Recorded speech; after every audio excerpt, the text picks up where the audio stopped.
yang dikatakan Mi'raj itu lenyapnya alam dalam pandangan hati dan nyatalah Allah pada segala yang wujud.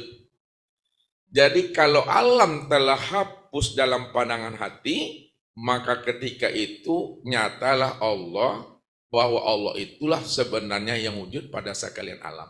Itu sebut namanya Mi'raj. Makanya di dalam sholat, sebelum kita Mi'raj, sebelum kita itu takbir, maka nampak diri kita yang berdiri. Nampak imam di depan, nampak sahabat kiri kanan. Nampak pula sejadah kita. Ini sebelum Mi'raj. Namun ketika kita takbir, betul-betul lenyaplah diri kita, lenyap imam depan kita, lenyap kawan kanan kiri kita, maka ketika itu yang wujud hanya Allah semata-mata, baik pada diri, baik pada imam, baik pada kiri kanan kita. Itu yang disebut namanya Mi'raj secara makna zohirnya. Berliqa. Mi'raj secara batin. Nah, ini yang Ustadz ajarkan. Mi'raj secara batin itu, ya, Ustadz di majelis malam ini dengan jamaah, termasuk Bapak di sana. Ustadz akan latih bagaimana kita sama-sama Mi'raj ke Makkah, dari Makkah terus ke Aqsa, dari Aqsa baru naik ke Sidratul Muntaha. Itu namanya Mi'raj secara batin. Nanti Bapak ketika telah terjadi namanya Mi'raj batin dari sini ke Makkah, Makkah ke Madinah, Madinah ke Aqsa, terus ke Sidratul Muntaha, naik terus lagi sampai diri Bapak lebur ke dalamnya hilang. Itu bisa kita saksikan bersama-sama dalam pandangan namanya ruhani ini. Itu tidak bisa dibohongi. Ya, karena itu peristiwa itu bukan hanya terjadi pada Ustaz saja, semua kita akan mengalami. Itulah sebagai saksinya nanti. Itu Mi'raj secara batin. Nah, namun makna yang sebenarnya daripada Mi'raj zahir dan batin tadi, Mi'raj kita itu 24 jam. Mi'raj itu 24 jam. Mi'raj 24 jam itu tidak lagi terpandang akan keakuan diri kita ini yang merasa diri kita ini yang wujud sebenarnya. Ketika diri kita telah hapus, tidak ada lagi kewujudan diri kita.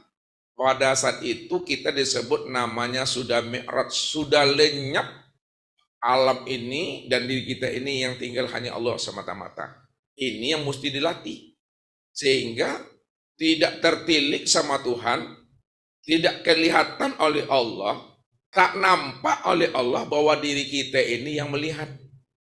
Tak nampak oleh Allah diri kita ini yang mendengar, berkata, berdiri, duduk, diam, bergerak. Tak nampak oleh Allah. Kenapa? Karena diri kita sudah lebur, sudah karam di dalam wujud keesaan diri Allah sebenarnya. Itu makna yang sebenarnya itu. Sama dengan bahasa begini, Pak. Nah, terbuka mata batin. Ini yang selalu orang terjebak. Orang selalu mengatakan terbuka mata batin itu ukurannya itu, standar yang dibuatnya mampu membuka alam gaib, mampu memandang alam jin. Ketika dia bisa memandang alam jin, bisa dia memandang bangsa-bangsa gaibiyah, dia selalu mengatakan sudah terbuka mata batinnya. Sebenarnya itu belum terbuka. Yang dikatakan terbukanya mata batin, di mana dia telah mampu memandang Allah dari semua yang ada. Dia mampu menyaksikan Allah dari segala yang wujud ini. Buktinya bahwa terbukanya mata batin seseorang, dia tidak pernah berbohong. Dia tidak pernah dusta. Dia tidak pernah berbuat maksiat dan dosa. Kalau masih berdusta, berbohong, masih berbuat maksiat, itu tandanya tertutup mata batinnya. Yang batin itu Allah. Jadi orang yang terbuka mata batin itu maksud yang sebenarnya terbukanya mata hatinya memandang Allah bahwa Allah itulah sebenarnya yang wujud dan segala yang ada ini.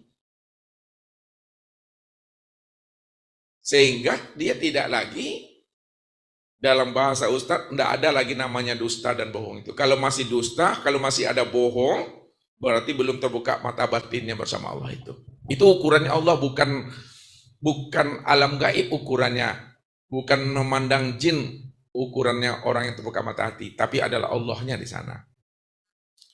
Kemudian yang ketiga tadi apa ya? Yang ketiga apa tadi? Tentang sadar. Ya, tentang syahadat Ustaz. Bagaimana cara menyaksikan? Karena kata Bapak tadi kalau menyaksikan berarti jelas tanpa yang kita saksikan. Jadi bagaimana pemahamannya itu Ustaz? Ya, sadar yang ngeliko ya. Untuk kita bisa berlikok dengan Allah, bertatap wajah dengan Allah, syaratnya cuma satu kata Nabi. Ya, kata Nabi, mutu qabla anta mutu. Matikan dirimu sebelum dirimu mati. Sebab apa? Bila engkau adalah engkau, maka engkau tak kenal aku. Maksudnya, bila engkau merasa diri engkau itu yang wujud, engkau merasa diri engkau itu yang memandang, mendengar, berkata, mengetahui, berkuasa, berkehendak dan hidup, maka selama itu kamu takkan pernah mengenal dan menyaksikan aku. Aku ini yang wujud yang sebenarnya kamu tak kenal.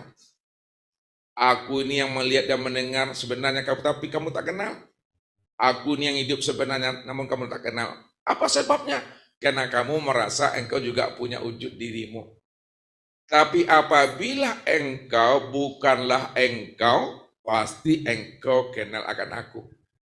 Kalau engkau tidak lagi merasa bahwa diri engkau itu yang wujud, tidak lagi engkau merasa diri engkau itu yang hidup, maka ketika itulah engkau pasti kenal dengan aku. Yang sebenar-benar wujud itu adalah aku. Yang sebenar-benar hayat itu aku. Jadi syaratnya, matikanlah wujud dan sifat kita ke dalam wujud dan sifatnya Allah. Pada saat itu nyatalah wujud dan sifat Allah semata-mata. Selagi kita masih merasa diri kita ini wujud, ada, dan merasa, maka selama itu kita tidak akan pernah mengenal akan Allah. Jadi orang yang mati sebelum hidup, inilah yang dikatakan Allah almarhum. Jadi almarhum itu adalah orang yang telah mati, keakuan dirinya baru dapat gelar almarhum, karena dia telah karam bersama Allah.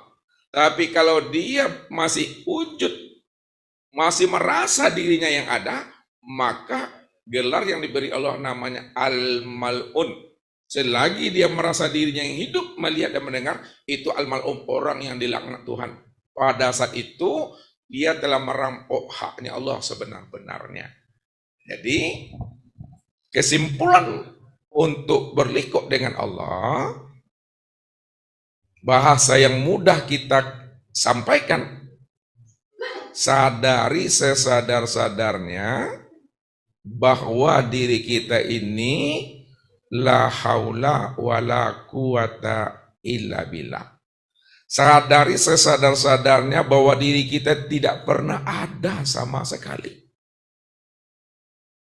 Sejak kapan diri kita tidak pernah ada? Sejak mula jadinya diri kita tidak wujud. Kapan itu? Sejak Allah itu wujud. Sejak Allah itu hayat, maka sejak itu pula diri kita tidak pernah ada sama sekali. Nah, kalau diri kita tidak ada, ketika itu kita telah bertatap wajah dengan Allah. Jadi bertatap wajah dengan Allah itu bukan bertatap wajah keluar diri, tapi bertatap wajah kepada diri pada saat diri kita tidak ada. Ketika itu yang ada itu hanya Allah. Kalau Allah cuma yang ada, lalu siapa diri kita ini? Diri kita inilah yang katakan nyatanya, senyata-nyatanya wujudnya Allah. Walaupun Allah itu batin, namun batinnya telah nyata, telah terang pada segala alam dan pada diri kita ini. Inilah yang dikatakan Allah, al-insanu sirri wa ana sirahu. Insan itu adalah rahasiaku. Dan akulah yang insan itu. Jadi yang mengatakan insan itu bukan kitanya. Yang mengatakan insan itu adalah Allah. Insan itu rahasia aku. Dan akulah sebenarnya insan itu yang sebenar-benarnya. Walaupun kita disebut insan sama orang, tapi insannya kita bukanlah nyatanya wujud diri kita. Walaupun kita disebut manusia, namun manusianya kita bukanlah kenyataan wujud diri kita.